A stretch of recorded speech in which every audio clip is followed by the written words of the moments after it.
Ano ka lang? Oo. Hindi mo kaya lisensya lang. Hindi pwede yung pagpagalan sa driver. Isang beses tinuto, nasira na nga. Hindi na nga pinabayaran sa kanila eh. May license, ay paggawa ka. Isang beses, hindi nyo na yan. Wala kami kaalam-alam na dito driver. Ibibigay po ba license o hindi po? Ha? Ibibigay po ba license? Hindi. Ay, papatong ko na po yan. Bakit hindi papataw? Eh, ayan na driver. Oo, license po. Sir, pero nga po license. Ibigay. Sir, either po titikitan kayo o isa po po yan. Alam ni tatay yan, anong ating violation? Baka dapat, Bigyan na po license yung para po yung sa barangay. Ha? Aalis ako eh. Para yung Hindi, babalik po namin license ni sir. barangay. Titikitan lang po yun. Basta na lang kayo Hindi ko magkakayan. kapatid. Ay, hindi po. Sabi na ano lang. Pati pa yung sasakyan ko, sisirain nyo. Kasi sir, magkaiba po yun. Kapag hindi nyo po pinigay, failure to surrender the license.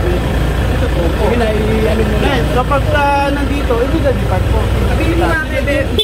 Teng, Titikitan na tumawag kami na kay Bebot. Illegal, ayun na, si tatay nandito.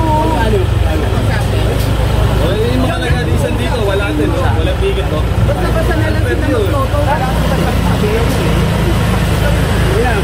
Hindi, yung mga nag-alisan dito. Tanong mo ay tatay, Dinigil niya na ako. nga. Yung mga nag-alisan dito. Oo, saksi nga si sir nga dito, tinikitan niyo. Ito na natikitan lahat ah. Tinikitan niya ako. Hindi.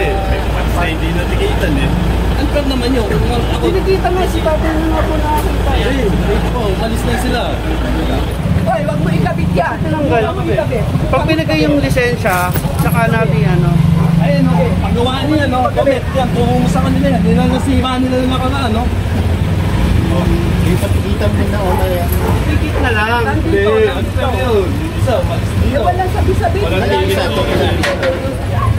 Ewan dito. Oo nga, alisin na lang ha. Kaya nga, makipagpalo ka pa dito sa mga bubog na to. Hindi po, lisensya nyo sir, pa-inbound ko yan. Subukan mo. O sige,